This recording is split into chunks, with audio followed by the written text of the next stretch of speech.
Le thème de la manifestation de Sri Krishna est particulièrement spécial car il représente une méditation sur le Seigneur, la personnalité suprême divine. Il y a quelques mois, nous avons eu une discussion similaire ici même sur la méditation sur la Mère divine, qui nous a montré comment l'énergie créatrice divine se manifeste dans tout l'univers. Mais comment cette énergie se manifeste-t-elle ? Quand elle revient à son origine pour concevoir la vision de l'univers qu'elle souhaite créer, c'est là que le Seigneur divin entre en jeu. Les deux sont en réalité un seul être prenant deux postures, elle revient se reposer en lui en tant que Seigneur divin, et il verse son énergie en elle en tant que Mère divine. Dans la tradition indienne, ces deux aspects sont souvent réunis, Ishwara et Shakti, Krishna et Mahakali. Nous allons nous concentrer sur lui, dans les trois différents états d'esprit qu'il manifeste. Tout d'abord, lorsqu'il conçoit la vision de l'univers et choisit de se manifester à partir de cette vision, la Mère divine verse son pouvoir créatif. Ils sont toujours ensemble, mais seul l'aspect de l'énergie est dominant pendant ce processus. Ensuite, nous la voyons tourbillonner pour donner forme aux créations, mais le Seigneur réside au cœur de chaque forme qu'elle crée. Enfin, elle embrasse tout ce qu'elle manifeste, depuis l'atome jusqu'aux étoiles et aux galaxies, avec son amour, et la source de cet amour est lui. Son but ultime est de ramener tout à lui. Ces trois relations reflètent leur jeu divin, et nous allons les approfondir pour mieux les comprendre et les expérimenter. Lorsqu'elle se manifeste à travers sa vision, c'est une énergie énorme, capable d'engendrer ou d'anéantir l'univers d'un seul souffle. Le Seigneur la soutient en chaque instant, dans chaque mouvement, dans chaque détail, et c'est ce qui est représenté dans notre tradition sous le symbole de Shiva offrant sa poitrine à Shakti ou de Shiva devenant lui-même la danse divine en tant que Nataraja, le Seigneur des rythmes. La présence du Seigneur, que nous appelons Narayana, se trouve également dans chaque être et chaque chose de l'univers, à travers l'espace et le temps. Le symbole traditionnel de Vishnu ou Narayana couché sur le serpent Ananta représente cette présence. Ananta est l'énergie de la manifestation cosmique dans l'espace et le temps, sur laquelle repose le Seigneur préservateur. Il maintient et conserve la graine de la création à travers les cycles de création cosmique. Dans sa relation avec la Mère divine, le Seigneur est présent également dans chaque chose, forme, espace et temps de manière équitable. Son mouvement de verser son énergie peut être illimité et infini, car il se trouve dans un état de pure égalité et d'infinitude. C'est grâce à cette égalité que nous pouvons manifester toutes nos possibilités de manière infinie, avec une intensité infinie, dans une multitude de variations de couleurs et de formes. En conclusion, la présence et le jeu des divins de Krishna et de la Mère divine sont à la fois infinis et équilibrés. Ils se manifestent à travers l'énergie créatrice débordante et l'amour nourricier, tout en nous soutenant et soutenant l'univers entier. Dans cette relation, elle exprime ses énergies tandis qu'il est présent à chaque instant pour soutenir le jeu dynamique de ses énergies. Lorsqu'elle crée des formes, c'est son énergie qui se déploie et façonne le monde. On remarque que tout change dans l'univers, même si une apparence de stabilité se maintient. Le centre de ce monde en constante évolution est sa vision et sa présence, qui guident et soutiennent son développement.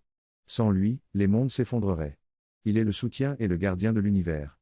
Il est le centre de la conscience divine qui anime toutes les créations, depuis les particules atomiques jusqu'aux galaxies. Son énergie créatrice est infinie et permet de maintenir la continuité du monde, qui évolue selon sa volonté. Au fur et à mesure qu'il se révèle davantage, sa présence divine se manifeste pleinement dans la vie humaine, en tant que connaissance, pouvoir et amour divin. C'est l'éveil au-delà de la pensée mentale, la manifestation ultime de sa présence divine dans notre réalité. Cette étape est représentée dans les traditions par les trois pas de Vishnu, où il forme la vie physique, puis la vie mentale, dont l'apogée est l'humanité actuelle, et enfin la vie divine, où sa divinité révélée se manifeste pleinement sans plus se cacher. La perfection spirituelle comprend les étapes précédentes et ne se retire pas, mais se manifeste pleinement en tant que créateur du cosmos. Il existe une énergie subtile qui entoure le corps physique de toutes les créatures, y compris les humains, appelée énergie pranique. Elle provient de l'univers, traverse et circule à travers nous. Sa volonté, sa vision et sa présence maintiennent le monde, formant et soutenant toutes choses. Il est présent en nous, concentré spirituellement, et est appelé Vasudeva. Il est également le délice même de notre âme et profite de ce délice. Même si nous ne le savons pas toujours, il guide et dirige nos vies, menant à notre destinée. En utilisant la métaphore d'un chariot, il est symbolisé comme le conducteur qui guide les énergies de vie représentées par les chevaux, tandis que nous sommes comme le passager à l'intérieur du chariot. Dans la Bhagavad Gita, Sri Krishna devient le conducteur du chariot d'Arjuna, symbolisant ainsi son rôle de guide dans nos batailles intérieures. Nous sommes guidés par notre intellect, tandis que notre âme se délecte du voyage. Parfois, lorsque nous sommes confrontés à des crises, notre volonté s'affirme et prend le contrôle de la situation, résolvant les problèmes. Même lorsque nous ne sommes pas conscients de sa présence, il prend soin de nous et nous guide. Lorsqu'il émerge pleinement, nous avons la possibilité de réaliser le divin en nous et de fusionner avec sa présence, car nous ne sommes qu'un reflet de sa conscience. Il est alors à la fois la perfection divine et le guide de notre cheminement spirituel. La nature utilise divers symboles pour formuler cette vérité, et sa puissance est à son service pour nous aider. Notre parcours révolutionnaire est particulièrement marqué par ces grands pas que nous sommes incapables de faire seuls. Il se manifeste sous forme humaine, avec toute la puissance de sa créativité et la vision du travail à accomplir. Nous l'appelons l'Avatar, le Seigneur divin qui descend sur Terre pour réaliser ce que nous ne pourrions pas faire. Il est capable de surmonter les problèmes de la nature humaine et de l'humanité en général, et il apporte une nouvelle conscience. Son travail est essentiel pour que l'humanité puisse évoluer. Dans la tradition coranique, les avatars sont décrits comme étant au nombre de 10, symbolisant les différentes étapes de l'évolution de la vie, de la mer jusqu'à l'établissement de la conscience divine sur Terre. Chaque avatar apporte quelque chose de nouveau à l'humanité, jusqu'à ce que le 10e avatar, Kalki, établisse la conscience divine sur Terre. Une fois cette conscience établie, il n'est plus besoin de nouveaux avatars car chaque individu peut devenir une manifestation consciente du divin. C'est ainsi que l'humanité participe directement à la manifestation divine, sous la guidance du Seigneur. Il y a également une relation entre le Seigneur et son énergie, représentée par le féminin. Elle crée les formes et il les habite pour les guider, nourrit et soutient chaque forme qu'elle crée. Toutefois, c'est le Seigneur lui-même qui est à la source de cet amour. L'amour qu'elle éveille en nous nous pousse à chercher le Seigneur, car même si nous pouvons trouver l'amour dans d'autres êtres ou objets, la véritable source de cet amour est le Seigneur lui-même. L'amour véritable est profond et beau et pur. Lorsque nous attachons cet amour à des formes superficielles, il ne peut pas être maintenu et s'éteint. Si nous le dirigions vers la source divine présente en nous, nous pourrions vivre une expérience d'amour véritable et durable. J'ai entendu parler d'une expérience similaire vécue par un ami, professeur d'informatique à l'université de Hong Kong. Il a ressenti tout l'univers vivant, conscient et empli d'amour, émanant de son cœur et se déversant vers toute chose. Malheureusement, cette expérience a été considérée comme anormale et il a été emmené chez un psychiatre qui l'a médicamenté, faisant ainsi disparaître cette expérience. Cependant, cette émergence de l'amour divin en nous est également une émergence de la source de l'amour, du bonheur et de la joie. Nous percevons alors le monde avec de nouvelles perceptions et ressentons le même amour, la même joie et le même bonheur en toutes choses, car nous reconnaissons la présence divine en elles. Cela devient la base de nos relations avec les autres et avec l'univers tout entier, et c'est là que nous devenons de véritables participants au jeu divin, et à son évolution. C'est vers cette expérience et cette participation que notre évolution nous pousse, et ce pourquoi tout l'univers est né. L'amour est une expression de la connaissance et de la force, qui ensemble forment la plénitude de son expression. En Inde, cela est symbolisé par le concept de dharma, qui a un aspect statique de la vérité juste, et un aspect dynamique de la manifestation de cette vérité. Dans la tradition chinoise, cela est représenté par le concept de Tao, qui est l'aspect dynamique du dharma. C'est à travers ce pouvoir d'amour qu'il se manifeste, et nous pouvons le percevoir comme un mouvement jamais monotone, toujours renouvelé. La nature de la joie et de l'amour divin est telle qu'elle est toujours en changement, toujours renouvelée, car elle est l'expression de son potentiel infini. C'est pourquoi elle ne devient jamais ennuyeuse ou monotone, contrairement à notre expérience humaine de la joie et du plaisir. C'est là un aperçu de ce que nous pouvons ressentir dans le domaine des formes, lorsque nous percevons et ressentons la présence divine à travers nos sens. C'est dans cette expérience de l'amour divin que nous trouvons la plénitude et la véritable réalisation de notre existence. La beauté est quelque chose de transcendant qui ne peut pas être défini uniquement par des mesures ou des symétries.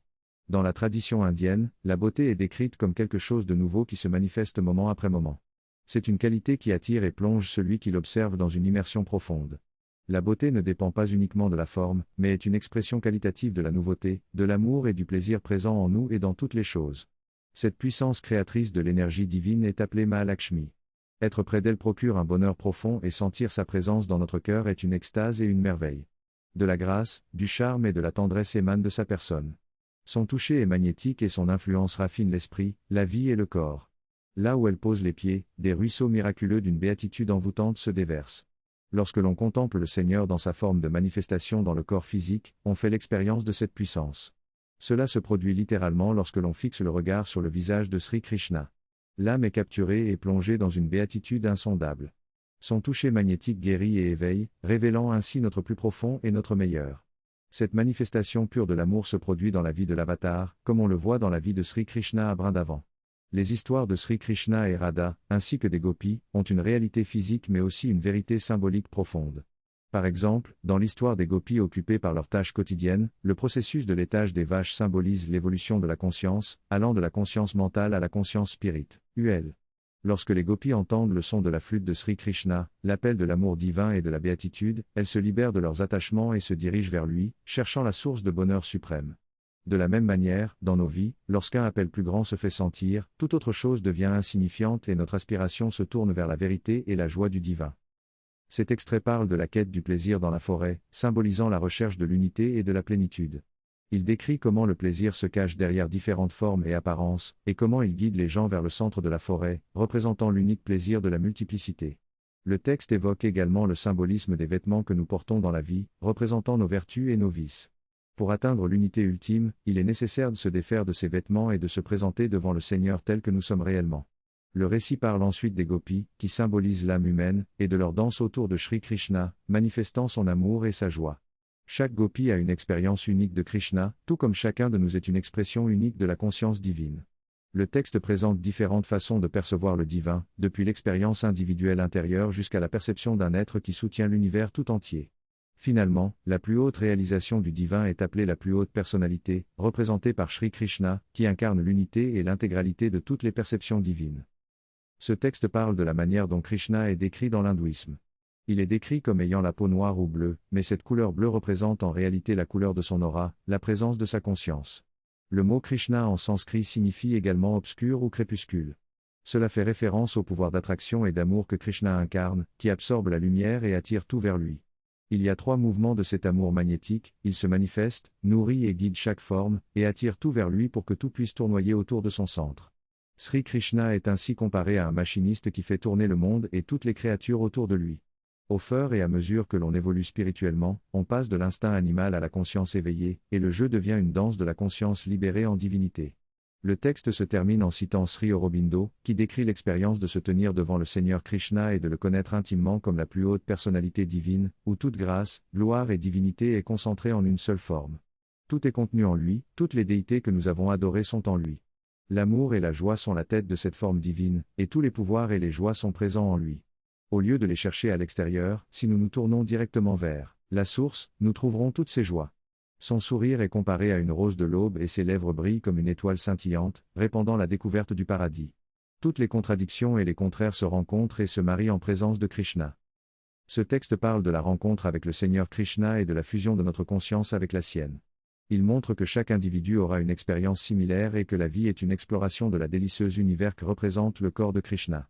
Par le yoga, nous pouvons éveiller sa présence en nous et ainsi tout s'aligne en harmonie. Notre âme se fond dans sa béatitude et nous participons à sa création et à son expression infiniment joyeuse. En adorant et en nous donnant à lui, nous suivons le chemin de Vishnu et nous atteignons le but ultime de notre vie. La présence divine guide nos vies et nous sommes appelés à passer du temps en adoration et en concentration envers Sri Krishna. Le texte se termine par des remerciements et une mention de Namasté.